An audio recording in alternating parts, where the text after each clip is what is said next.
the following programme, trainee teacher Emma Bradley is shown a series of chemistry reactions.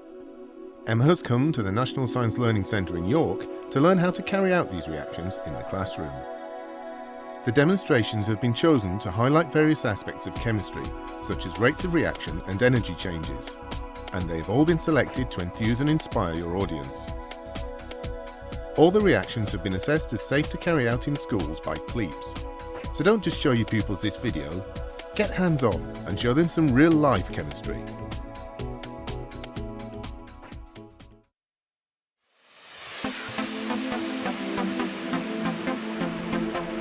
So what we're doing now is a really nice demonstration with some ammonium dichromate.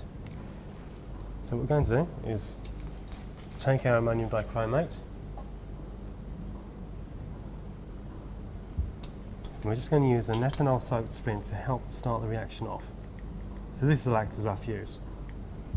We'll put this in the middle. You actually get a really dramatic reaction where you can see the changes. So if you do light our splint. The reaction is best carried out in a dish to contain the flakes. So we can start to see the chromium 3 oxide being formed. Yeah. The chromic oxide can then be used in the fireflies demonstration.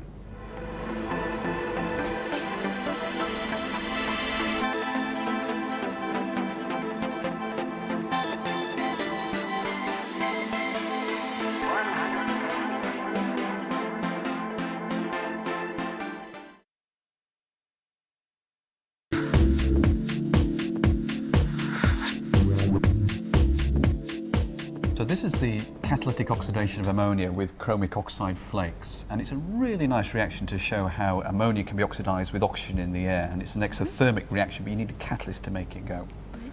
So I've got this really nice big flask, and I'm going to put some ammonia, concentrated ammonia solution in the bottom, which I've got right here. And of course, the concentrated ammonia solution, because there's so much ammonia in solution, you get ammonia vapor being released into the air in the flask. That's right. And I just gently warm it up on there, really trying to encourage the ammonia gas. The vapour really fills the flask. Yeah, exactly. You don't want to heat it up too much, but just warm it ever so gently to do that. So I do that, and then I put the bung back on, and that's quite important because then I trap as much ammonia in there as I possibly can. Now here's the best bit. So what I do is I take the deflagrating spoon, I hope you can see that, and I've got the chromic oxide flakes on the end there, and then I heat them up in the flame. And you can see some of the flakes just popping off the spoon. This is the trick of this experiment, is these hot flakes, because they're so light, they float around, and you'll see this in a second. And when you think you've got it nice and hot enough, then it's into the flask, and you need to move quite quickly. So here we go, bung off, into the flask. The flakes glow as chromic oxide catalyzes the reaction of ammonia and oxygen from the air.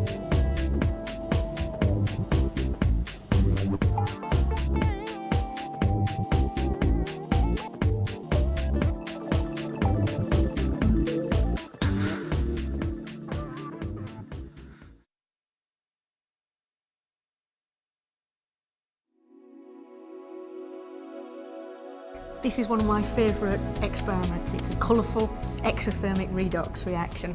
I've got some potassium permanganate, which is my oxidising agent, and some glycerol. What I'm going to do is put the potassium permanganate in a heap on this tin tray, and then I'm going to make a little indentation in the top.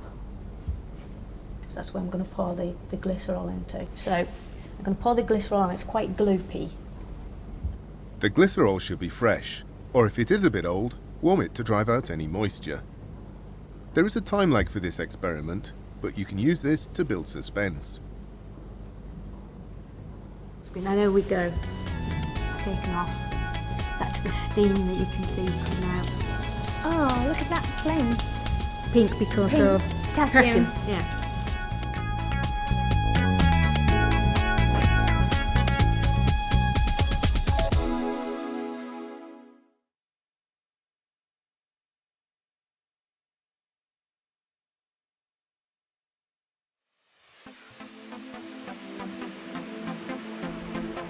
So Emma, here we've got a really simple experiment we can do where we're going to reduce this iron oxide. We've got some non-safety matches, some sodium carbonate and some iron oxide. So first we can actually just can see if they are magnetic, and we can see there that these matches aren't magnetic. This sodium carbonate isn't magnetic, and the iron 3 oxide isn't magnetic. Is we take our match, dip it into some water. The sodium carbonate helps bind the iron to the match head. And then we're going to do that again and roll it into the iron 3 oxide. So we have this. Now if you could pass those tongs over, just makes it a bit easier to hold the match because sometimes it can burn along to the end of it. And we're going to put it onto a hot flame until it starts to go quite black. And then we'll put it out and just give it a gentle blow. Now we're going to crush this in a plastic weighing boat. Give it a little crush. Take that off. Now, hopefully, we should have moving particles around.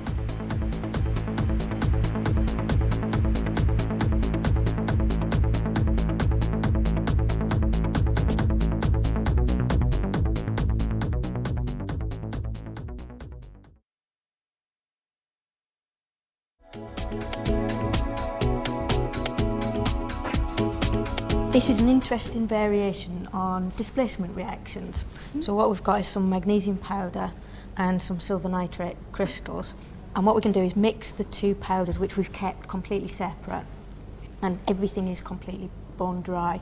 So if we just tip the powders into their own little weighing board. Okay, and if we just mix them up by rolling them backwards and forwards. Gentle mixing to avoid friction is vital. And then if you can tip them and make a nice little heap in the centre of the tile, that's perfect. Okay. Now obviously two solids aren't going to react together, so what we need is a little drop of water to get the reaction going. Set the tap to drip about once every 5 seconds and place the mixture just after a drop has fallen. Stand well back.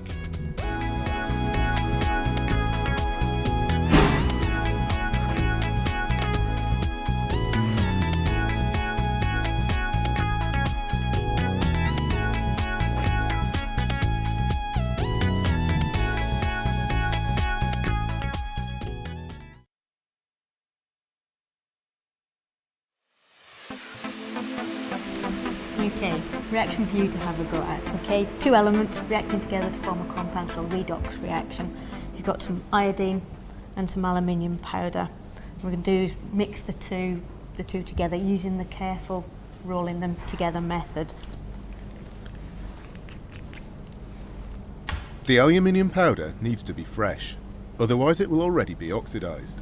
Okay, As ever, gentle handling is advised to avoid a premature reaction. And then into the middle of the tin lid with a nice little heap. Great. Now you just need to put a little indentation in the top with the spatula, because you're going to have to add a few drops of water. That's it. And then over to the fume cupboard.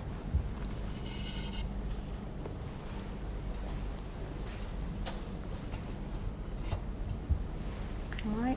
What you need to do now is just put 2 or 3 drops of water into the centre of the powder heap. Once the water is added, stand back and wait for the action. It may take a minute or so, but there will be plenty of iodine vapour, so turn the fume cupboard on. There we go. That's it. Oh wow. And off it goes.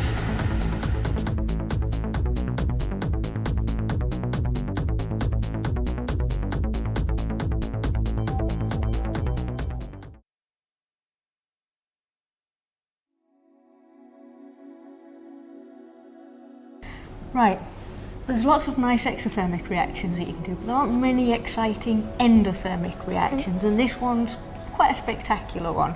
I'm going to react some barium hydroxide with some ammonium chloride, and we're just going to mix them together in the beaker. Two solids react, and we'll get an endothermic reaction. You'll see a little bit, okay? Now, just check, the temperature in the lab at the moment is a sort of fairly chilly 15 and a bit. Put the barium hydroxide in first. As soon as you add the ammonium chloride, you need to start stirring. Be aware that ammonia will be given If off. while I start mixing, if you could just squirt a little bit of water on the block. That's it. And now you can see that the two solids have changed into a sort of a slush, a liquid. Yeah. Okay, and that's liquid enough now for me to use the temperature probe. So if I start stirring with that now, and we should see the temperature really start to shoot down. Go down. The strongly endothermic reaction will freeze the water, allowing you to lift the block. Why not get your audience to lift it for themselves?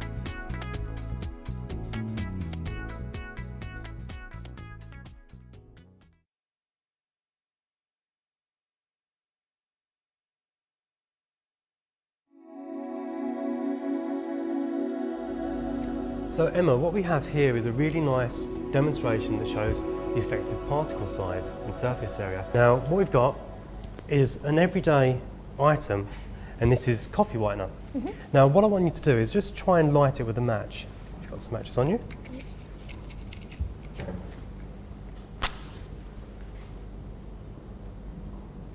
So you can see it's not catching alight. So what we're going to try to do now is see if we can actually catch the light. And what I want you to do now is if you could just light the end of that splint for me. Okay. A lit splint is the safest way to do this demo. Safety screens are sensible too. And I just want to gently shake this over. Oh, And you can actually see there's convection currents as well coming up with it because of the heat. it floats, isn't it? 'Cause Yeah. Be careful not to let the flames reach your hand.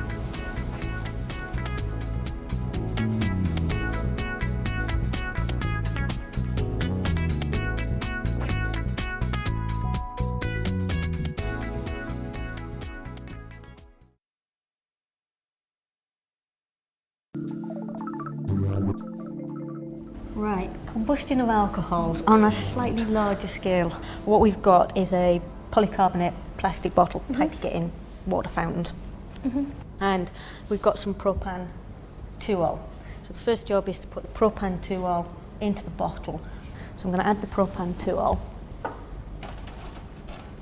Okay, and then if you can just pick the bottle up, give it a really good swish round. Okay. It's important to really give the bottle a good rolling to produce as much vapour as possible. Into the beaker. Pour out the excess, or you may end up with a fire that melts the bottle. That's it. That should be fine. And then if you put that back on the mat behind the safety, and I'll move the propan 2-ol well out of the way. So what we've got, propan 2-ol vapour in there, and you're going to ignite the vapour. Now what you need to do is just get the flame just Over the top. inside the top and then take a step back.